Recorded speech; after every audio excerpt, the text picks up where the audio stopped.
pour vous parler de Car Vertical. Car Vertical, sponsor de la vidéo. Je rappelle, vous avez 20% avec le code GLB qui s'affiche à l'écran et bien évidemment les liens sont en description de la vidéo.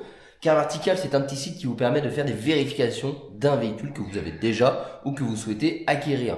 Ça va permettre de vérifier si le compteur a été trafiqué, si les papiers sont en règle et si le véhicule a déjà eu un ou plusieurs accidents et la gravité de ces accidents-là. Et c'est très simple, ça fonctionne avec la plaque d'immatriculation ou le numéro de VIN du véhicule. Je vous montre tout de suite un petit rapport d'un Range Rover. On voit que le compteur est OK, le statut juridique et financier est OK, les titres sont OK. Par contre, on voit qu'il y a eu un dommage. On descend un petit peu, on a tout un dossier photo qu'on va pouvoir un petit peu regarder. Et là, on va s'apercevoir que le Range Rover a tout le latéral totalement enfoncé. Et pas qu'un petit peu, on voit clairement que la structure du véhicule elle-même a bougé. Donc là, c'est un très très gros choc. Les airbags de sécurité se sont déclenchés. C'est un véhicule qui a malheureusement plus grande valeur et qui va certainement être déclaré épave. Donc Car Vertical, ça sert à ça. Ça sert à pouvoir faire une vérification de votre véhicule avant son achat. Ça peut être des petits accidents, un pare-choc, etc. sur des sommes entre 500 et 1500 euros. Où là, ça peut être un vitrage, un phare, un pare-choc. Voilà, il n'y a pas grand dommage, mais c'est toujours intéressant de le savoir. À l'inverse, ça peut être des réparations en plusieurs dizaines de milliers d'euros où là on parle de structurel, on parle de dommages sérieux et là le véhicule n'aura plus du tout la même valeur. Donc les amis, je rappelle, vous avez 20% avec le code GLB qui s'affiche à l'écran, tous les liens sont en description de la vidéo et nous on continue tout de suite la petite vidéo. Bonjour à tous les amis, j'espère que vous allez bien. Alors aujourd'hui le soleil est avec nous donc on se fait une petite vidéo dehors, on profite, cette année c'est rare. Aujourd'hui on va parler un petit peu de l'Audi S6. L'objectif de cette vidéo c'est de vous faire un petit guide d'achat avec tous les problèmes que j'ai pu rencontrer quand j'ai voulu acheter ce type de véhicule là et un petit peu vous mettre en garde sur les défaillances, les problèmes qu'elle a aussi qui sont connus en termes de mécanique. Donc j'ai pris mon petit tableau, ce qui va me permettre de pouvoir vous faire des petites explications. Donc les amis, c'est parti, on lance tout de suite ce petit guide d'achat. Je vais essayer de pouvoir faire cette vidéo sans être trop dérangé par le monstre qui est là. Alors tout d'abord, Audi a fabriqué une A6 à la base. L'A6 c'est une berline.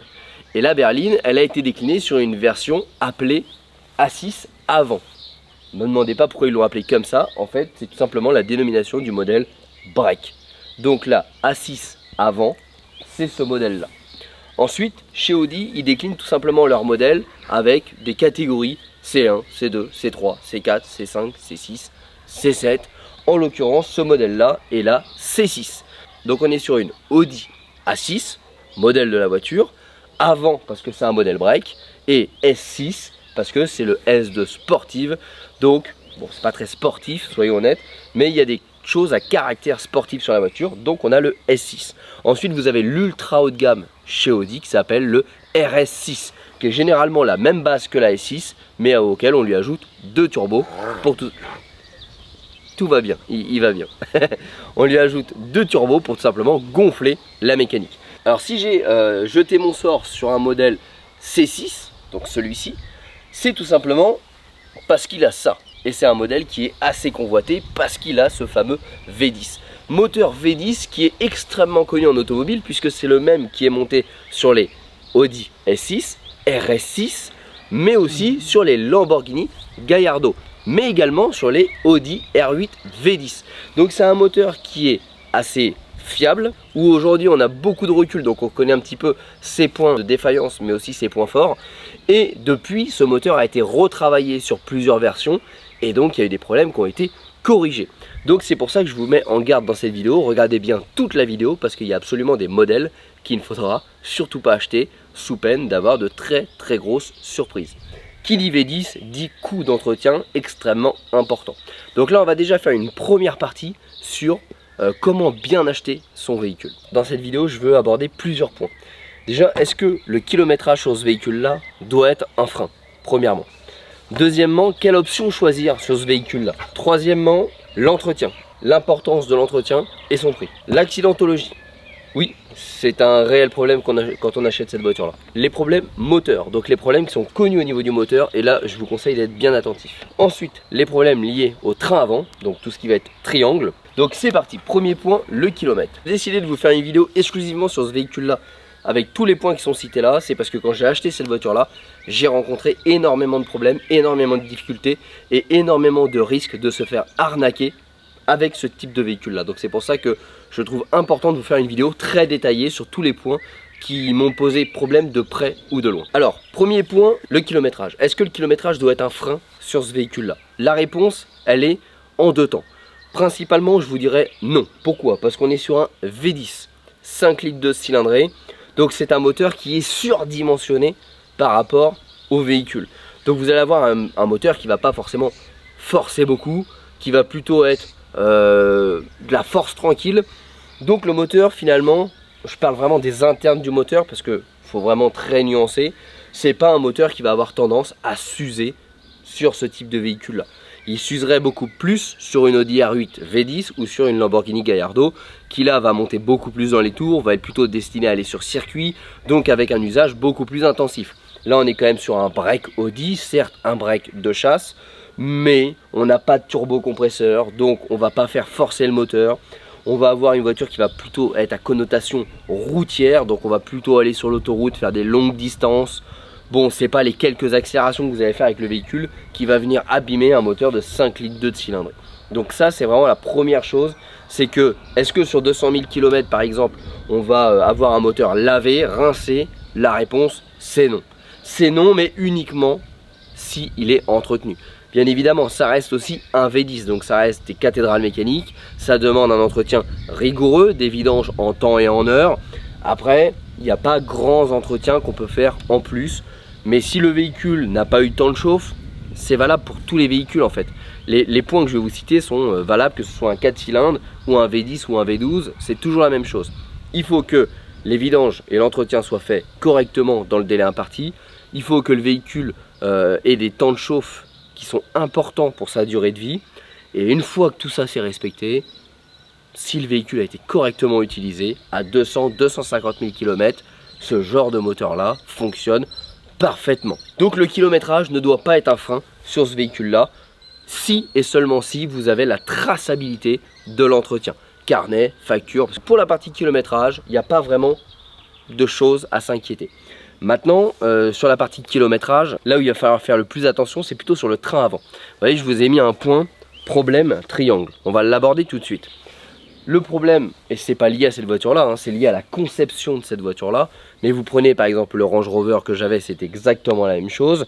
Vous prenez n'importe quel véhicule qui a un gros moteur lourd en position avant et vous allez retrouver les mêmes problèmes que je viens de vous expliquer. Alors, c'est très simple. Vous voyez, vous avez l'axe de l'essieu qui se trouve ici. Et le moteur se trouve là. Ça signifie qu'on a un véhicule avec un moteur en position avant. Centrale avant, c'est derrière l'essieu. Arrière, centrale arrière, porte-à-faux arrière, 911. Voilà, c'est juste pour vous expliquer. Donc forcément, si tu as le moteur qui est devant ton essieu, tu vas avoir un poids énorme qui va faire effet balancier. Tu me suis? Comme une 911 à l'arrière. Ce qui va se passer, c'est que tu vas avoir d'énormes contraintes sur tes trains roulants. Le moteur doit peser au bas mot 250 kg. Tu as la boîte qui vient là. Donc sur la face avant, tu as énormément de poids. Donc du coup, on va compenser, on va mettre des amortisseurs avec une tare plus élevée. Bon, ça c'est comment le constructeur fait. Seulement, à chaque dodane, à chaque nid de poule, à chaque freinage, ton véhicule va s'écraser. Parce qu'il y a beaucoup de poids sur la partie avant. Et donc à force de s'écraser, tu vas avoir tout simplement les suspensions qui vont travailler. Et les suspensions, tu as tout le système de triangulation. Donc triangle inférieur, triangle supérieur, rotule, etc. Plus tu as un moteur lourd en position avant, plus tu vas faire travailler ton train avant. Et ce qui est logique, plus il va travailler, plus il va s'user rapidement. Donc tous les véhicules, tu prends une Panamera, tu prends un Cayenne, tu prends un Range Rover, tu prends une Audi avec un V10, et tu vas avoir des trains roulants qui vont avoir tendance à s'user. Et quand je te parle des trains roulants, je te parle des silent blocks. Donc c'est quelque chose qui va être à prendre en compte, je dirais, passer 200 000 km. Généralement, encore une fois, généralement, tu comprends bien que si tu fais de l'autoroute et que tu fais de la ville, tu ne vas pas avoir la même usure. Mais généralement, on va dire qu'à 200 000 km, tu as, aux alentours des 200 000 km, une réfection des trains roulants à faire. Soit tu remplaces les triangles, soit tu viens changer uniquement les silent blocks. Tu viendras contrôler tes amortisseurs, voir s'ils fonctionnent toujours. Tu pourras avoir des silent blocks de barres stabilisatrices à changer. Tu pourras avoir quelques rotules de direction. Ça fait partie des frais à faire avec un kilométrage élevé. Donc, si votre véhicule, vous l'achetez avec 200, 250 000, 300 000 km, que la mécanique a été entretenue, alors demandez s'il y a eu un entretien de fait au niveau des trains avant. Si les trains avant ont été faits, parfait. Sinon, ce sera quelque chose à prévoir. En termes de mécanique, c'est pas plus dur de le faire sur une Audi que sur n'importe quelle autre voiture. Voilà. Donc il n'y a pas de frais plus élevés. Maintenant, si on revient sur la partie moteur, le coût de l'entretien va être un petit peu plus élevé parce qu'on est sur un V10. Donc tu comprends bien, si tu as un 4 cylindres, tu as 4 bougies, tu as 4 bobines, tu as 4 litres d'huile, bah si tu prends un V10, tu fais x2, tu as 10 bougies, 10 bobines et 10 litres d'huile. Donc en fait, déjà le coût matériel de l'entretien sera plus élevé, sera proportionnel à la taille du moteur. Donc c'est aussi quelque chose à prendre en compte. Et quand c'est fait pour la vente, c'est toujours un plus. Avant de revenir sur la mécanique, on va prendre le point option.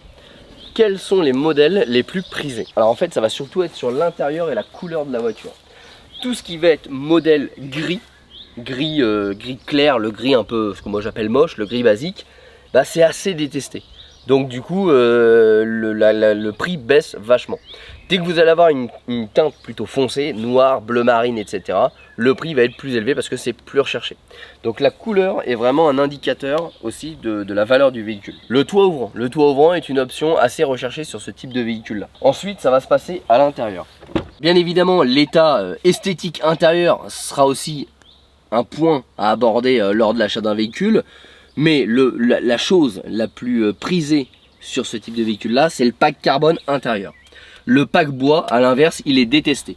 Donc toutes celles qui ont un pack bois, un petit peu style Jaguar, si tu vois ce que je veux dire, eh ben elles ne se vendent pas. Et en même temps, c'est normal parce que tu achètes une Audi S6 à connotation sportive, tu as envie d'un intérieur un petit peu qui te rappelle l'ADN sportif. Tu n'as pas forcément envie d'un ADN bois. Après, entre deux, tu vas avoir l'intérieur alu brossé, qui finalement est le bon compromis parce que ça fait pas trop sportif mais ça fait pas vieillot. Ensuite il va y avoir la partie assise. Donc là tu vas avoir plusieurs choix. Tu vas avoir du blanc, du noir, du cuir complet, du bi matière comme celui-ci. Alors le bi matière est assez recherché parce qu'en fait il vieillit très bien. C'est-à-dire que l'assise va pas se détendre, l'Alcantara est plutôt de bonne qualité et accessoirement en termes de look c'est quand même joli. Après, tu vas avoir les cuirs complets qui vont être pas mal également, mais le problème c'est que l'assise va avoir tendance à se creuser. Donc plus elle va avoir de kilomètres, plus elle va montrer des signes de kilomètres élevés. Alors que l'Alcantara, lui, ne va pas le montrer. Encore une fois, s'il est correctement entretenu. Par contre, à l'inverse, tout ce qui va être cuir blanc et cuir gris, alors le cuir gris, il est détesté, et le cuir blanc, ça va vraiment dépendre de son état. Le problème du cuir blanc, c'est que plus votre véhicule est vieux, plus il a été utilisé, plus le blanc n'est plus vraiment blanc. Donc en fait, votre cuir blanc, c'est très joli, sauf qu'au bout de 200 000 km, c'est plutôt un cuir jaune. Et le cuir jaune, ça fait dégueulasse. Donc il y a beaucoup de personnes aussi qui ne veulent pas acheter les Audi S6 avec l'intérieur blanc, parce que malheureusement ça vieillit mal. Donc on a évoqué un petit peu les critères et les points un petit peu qui vont faire la valeur du véhicule. Combien coûte ce type de véhicule? On parle bien d'une S6 et pas d'une RS6, j'insiste. Donc là c'est le modèle V10 atmosphérique, la RS6 sera un V10 biturbo. La cote, ça varie assez. De toute façon, tout ce qui va se situer en dessous des 15-16 000 euros, c'est de la merguez, on va en venir après. J'ai écumé tout le bon coin, je vais tout vous expliquer. Pour moi, sous les 16 000 euros, il ne faut pas acheter. Même kilométré, vous allez voir, c'est vraiment des merguez. Donc ensuite, on va se situer sur une tranche, on va dire entre 16 et 19 000 pour un beau modèle entretenu avec un kilométrage aux alentours des 200-250 000 km. Et si vous voulez descendre en dessous les 180 000 km, vous allez plutôt vous situer entre 21 et 23 000 euros sur ce type de véhicule là, toujours avec un état correct. Bien évidemment, si vous en avez une qui est peu kilométrée mais qui a un siège qui est déchiré, etc., bah ça c'est à vous de négocier. Toujours sur la partie achat, ce qui est hyper important, c'est de parler de la partie accident. En fait, je crois que c'est ce qui m'a le plus posé problème quand j'ai voulu acheter cette voiture là. Ça et les problèmes moteurs qu'on va venir après. C'est incroyable le nombre de merguez qu'il peut y avoir sur le bon coin. Alors, je vous ai sorti la première vidéo, on a vu qu'elle ne sortait pas les chevaux, etc. Vous allez voir, c'est un problème qui est connu de tout le monde, de toutes les Audi, que ce soit le 4 litres 2 ou le 5 litres 2. Malheureusement, c'est comme ça, il y a des problèmes, on va en parler tout à l'heure. Mais c'est pas parce qu'elle sort pas les chevaux que c'est une merguez. Alors je sais qu'il y a plein de je sais tout en commentaire qui sont venus dire oui, t'as acheté une merguez, machin, blablabla, tu trouves des... Non, en fait je trouve pas excuse, je vais tout vous expliquer après. Beaucoup de gens aussi qui vont vous dire non, moi la mienne elle sort des chevaux, j'ai mis 2 filtres, elle sort 460 chevaux. Alors en fait je comprends pas comment elle peut sortir 460 chevaux avec 2 filtres, sachant que d'origine ça sort même pas sa puissance. C'est pas 2 filtres à air sur un atmosphérique qui vont vous faire gagner 60 chevaux. Bon bref, ça on aura toujours les mêmes personnages en commentaire qui vous donneront toujours les meilleures réponses parce que c'est des gens qui savent tout, mais par contre ils vous donneront jamais des feuilles de banc. Moi je suis quelqu'un d'honnête, transparent, quand il y a des problèmes je vous les montre, quand il n'y en a pas je vous les montre également, mais je suis quelqu'un de transparent. Donc ça me fait gentiment rire, ne vous fiez pas forcément à ce genre de réponse là, parce que c'est des gens qui n'étayent pas leurs réponses et qui ne donnent pas des arguments et qui ne donnent pas les preuves de ce qu'ils avancent. Aujourd'hui, ce véhicule-là, son plus gros problème, c'est un petit peu comme certains modèles de BMW, les séries 3, tu vois, par exemple le E46, les E30, 6, etc. Ça a été beaucoup prisé pendant un moment et c'est tombé dans les mains malheureusement de jeunes qu'on avait un petit peu rien à foutre, qui voulaient juste faire les cons avec la bagnole.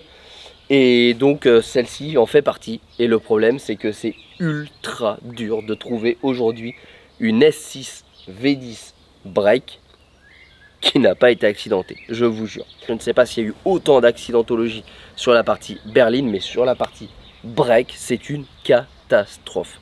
Pour vous donner un ordre d'idée, quand j'ai acheté celle-ci, j'ai écumé toutes les annonces du Bon Coin. Mais vraiment toutes les annonces du Bon Coin. Et ben croyez-moi ou pas, il y en avait 8 sur 10 qui avaient déjà eu un accident. C'était incroyable. Et là, encore une fois, même s'il y a une publicité sur cette vidéo-là, la partie que je vous explique là, elle n'est pas publicitaire. Mais heureusement que j'avais Car Vertical, parce que franchement, j'aurais pu me faire avoir plusieurs fois. Des véhicules qui étaient bien entretenus, qui semblaient propres, vous passez un Car Vertical accidenté. Et c'était comme ça à chaque fois. Donc en fait, sur 10 voitures, à la fin, il vous en restait plus que 2 qui n'avaient pas été accidentés. Donc après, la question, c'était de se dire, est-ce que j'en achète un accidenté sans trop savoir ce qui a été accidenté, parce que tu n'as pas toujours le détail, tu sais pas toujours si c'est un accroc sur le pare-choc ou si c'est un accident, ou alors je me laisse le temps d'en chercher une autre qui elle n'a pas été accidentée, mais peut-être avec 2-3 défauts de carrosserie, etc. C'est un petit peu le dilemme, mais aujourd'hui faites hyper attention. Je crois que je n'ai jamais vu un véhicule avec autant d'accidentologie sur le Bon Coin. Et croyez-moi, les gens ne vous disent rien. J'ai même vu 3 annonces dans des garages automobiles qui à aucun moment m'ont dit que le véhicule avait été accidenté de loin ou de près.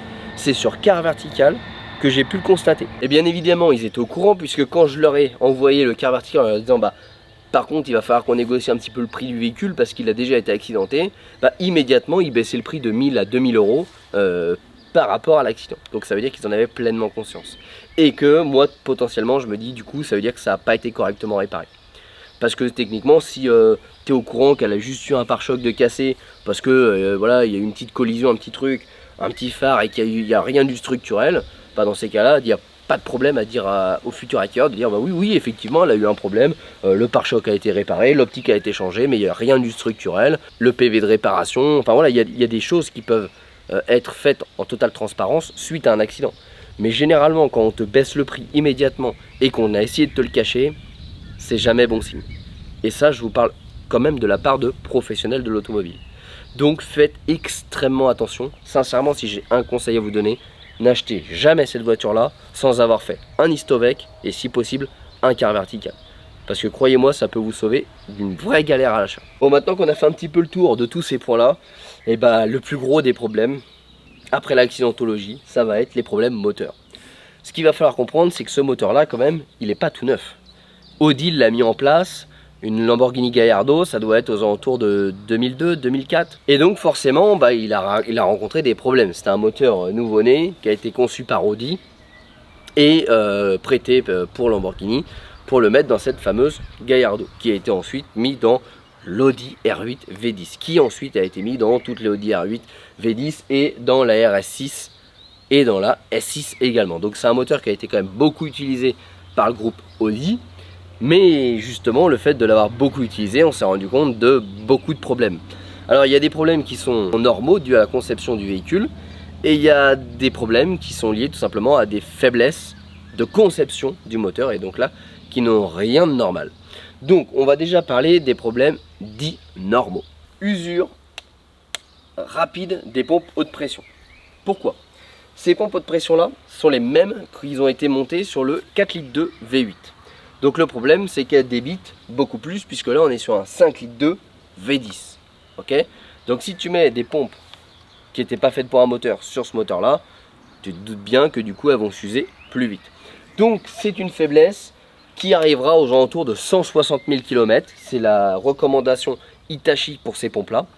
Et on va dire que généralement à 200 000 km, tu dois changer ces pompes là. Pour vous donner un ordre d'idée, c'est plus de 1000 € chez Audi pièces. Si vous l'achetez, vous le faites vous-même, hein, vous allez voir, je vais vous sortir des vidéos dessus, il n'y a rien de compliqué. C'est 690 € les deux pompes. Donc ça reste un budget, mais ça reste quand même beaucoup plus accessible que de le faire chez Audi. Ça, c'est le premier problème. Deuxième problème, problème de conception. Un collecteur d'admission ici avec des volets d'admission variables. Vous avez une paire de volets ici, une paire de volets ici et une paire de volets ici. Vous voyez, on a des conduites sur ce collecteur d'admission. Ces conduites-là vont permettre d'acheminer l'air admis par nos deux papillons dans notre collecteur et de choisir soit un chemin court, soit un chemin long. Ok ? Ensuite, on a des clapets ici et ici qui vont permettre de pouvoir gérer la quantité de flux d'air qu'on va envoyer dans notre moteur. Les volets qui sont ici ont tendance à s'encrasser et à tout simplement venir gripper. Jusque-là, pas trop de problème. Par contre, le volet qui est ici, lui, il vient casser.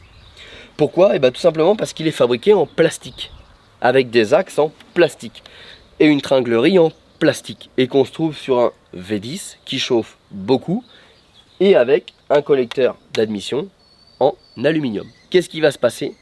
Ça va, vous voyez, là on est au soleil, c'est déjà brûlant, alors que la voiture n'a même pas tourné. Donc en fait, le plastique, plus il va chauffer, plus il va cuire, plus il va devenir cassant. Donc vous avez compris, qu'est-ce qui va se passer? Ça va casser. Enfin, votre volet de collecteur d'admission va tout simplement se casser. Premier problème, vous allez avoir une prise d'air parce qu'il va se casser et il va laisser prendre de l'air sur la face avant. Deuxième problème, vous allez avoir des conduites qui vont laisser passer sur un chemin court et d'autres conduites qui vont laisser passer sur un chemin long. Dérèglement moteur. Troisième problème, vous allez avoir tout simplement des morceaux de clapet qui vont se détacher, qui vont venir se balader et qui vont venir soit obstruer vos soupapes.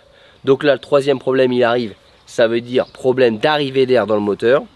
Ou pire, les morceaux sont plus petits et le moteur peut tout simplement avaler les morceaux de clapet.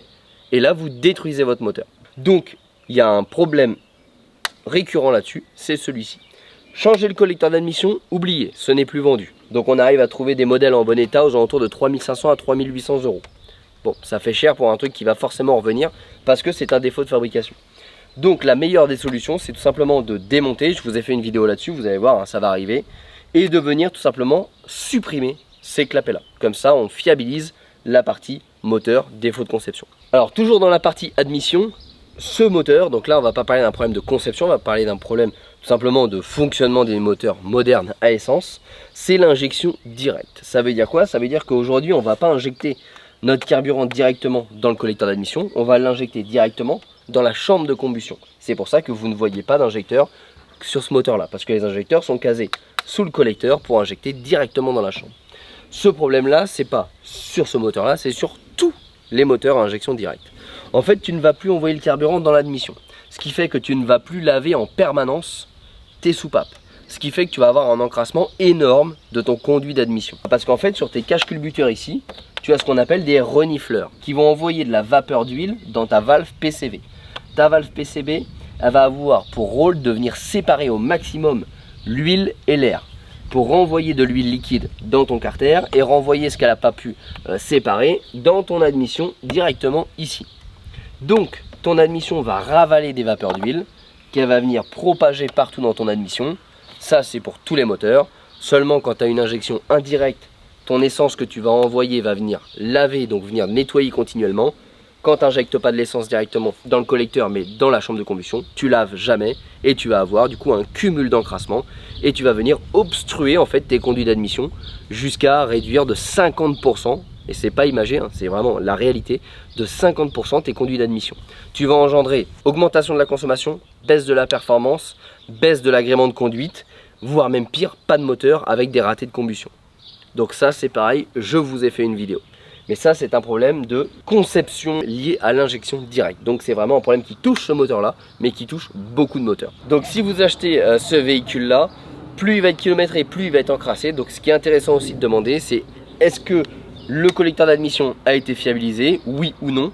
Sinon, alors, je vous conseille vivement de le faire parce que c'est sûr que passé 120 000 km, il est cassé. Donc vous risquez tout simplement d'avaler des morceaux. Deuxième chose, est-ce que les conduits d'admission ont été nettoyés? Oui ou non? Si ça n'a pas été fait, je vous recommande vivement de le faire du coup en même temps parce que c'est exactement le même boulot que pour démonter ce fameux collecteur. Ça c'est vraiment pour la partie question lors de l'achat et surtout fiabilité au niveau du collecteur d'admission qui peut simplement détruire votre véhicule. Maintenant on va aborder le point le plus important quand vous achetez ce véhicule là et vous allez voir que ça fait beaucoup de conditions pour acheter un véhicule. Donc forcément quand vous avez 8 sur 10 qui ont eu un problème d'accident et que les autres ne correspondent pas à votre critère que je vais vous dire là, ça fait plus beaucoup de véhicules à vouloir acheter sur le bon coin. Ce moteur là, je vous l'ai déjà expliqué dans une vidéo mais je vous le réexplique, c'est un V10 qui est sur une base de V8. C'est à dire que ton moteur, en fait, à la base, un V8 comme ça. Sauf que ils se sont dit, bah, on va en faire un V10, on va rajouter 2 cylindres. Sauf qu'en fait le V10 c'était trop long avec l'architecture du V8. Donc qu'est-ce qu'ils ont trouvé comme solution pour créer un V10 pas beaucoup plus grand qu'un V8? C'était de réduire cet espace là. Ok, donc ça a donné un V10. Ça a donné un V10 comme ça. Ok. Du coup, si tu as moins de distance ici, tu vas avoir ce qu'on appelle des points chauds. Qu'est-ce que c'est qu'un point chaud? Je te le fais ici.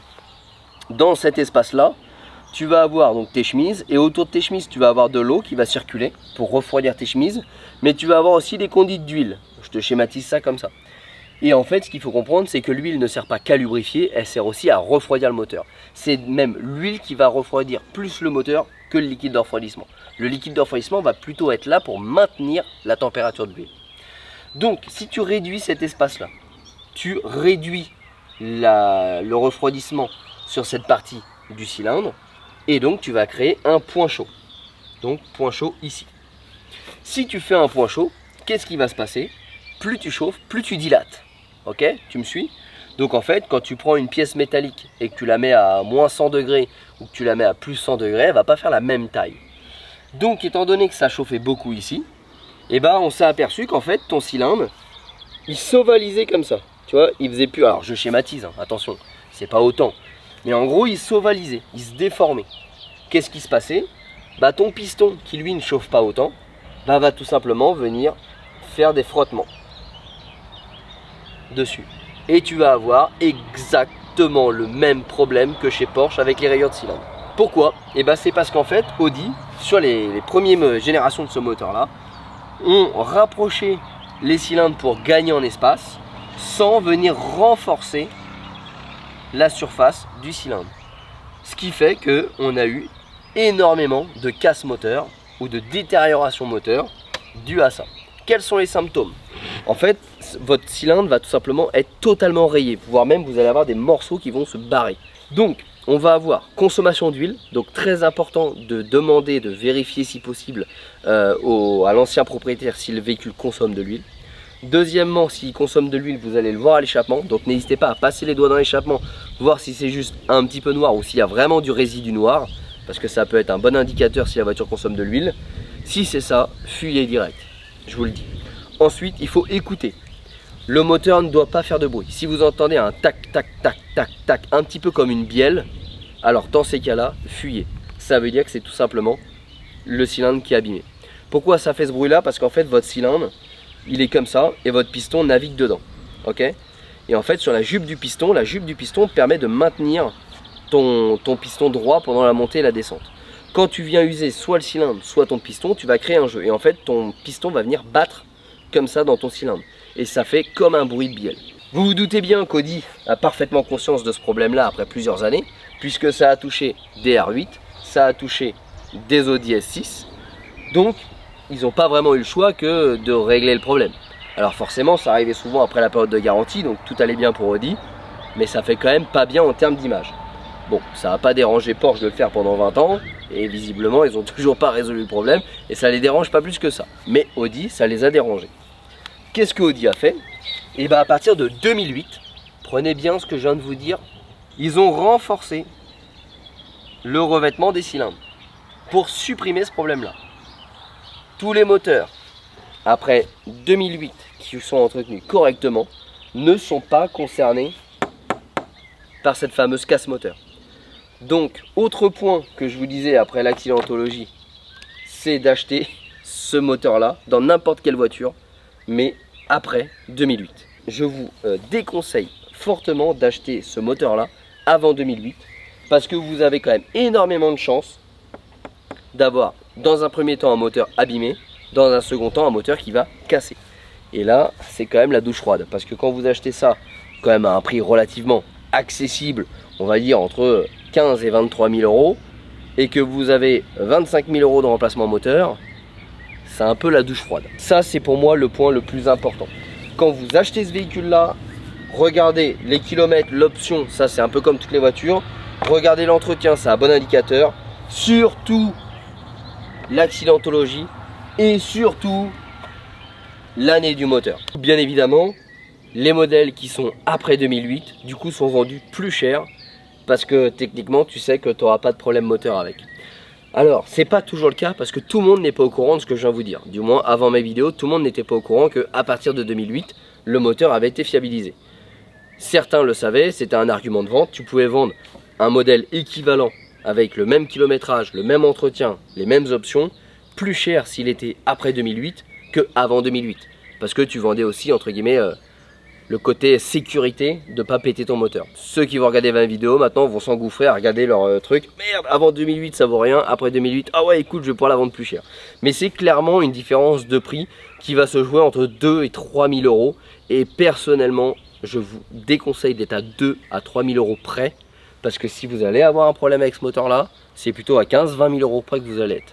Donc vous êtes mieux à attendre un petit peu, à économiser et rajouter 3 000 euros pour avoir un modèle après 2008 que de vouloir absolument ce modèle là et d'en acheter un avant 2008 qui va vous péter dans les mains. Parce que ce n'est pas une légende. Bon et bien les amis, j'espère que cette petite vidéo un petit peu conseil d'achat, guide d'achat sur l'Audi S6 V10 vous a plu. J'espère que ça pourra vous mettre en garde et vous éviter de vous faire arnaquer. Parce que si un jour vous voulez revendre votre voiture, c'est aussi important d'avoir une voiture qui va se vendre plus facilement. Si elle est grise, intérieur bois avec un moteur avant 2008, forcément ça va être un peu chiant à vendre. Les amis, un grand merci à tous d'avoir regardé cette petite vidéo. N'hésitez pas à nous mettre en commentaire vous avez ce véhicule, l'année ainsi que son entretien. Et bien évidemment, si vous recherchez ce type de véhicule là, n'hésitez pas non plus à mettre un commentaire avec des critères. En attendant, n'hésite pas à nous rejoindre sur les réseaux sociaux, Facebook, Instagram, TikTok, tous les liens sont en description de la vidéo. Et bien évidemment, abonne-toi, mets la petite cloche et nous on se retrouve très prochainement pour de la mécanique. Ciao!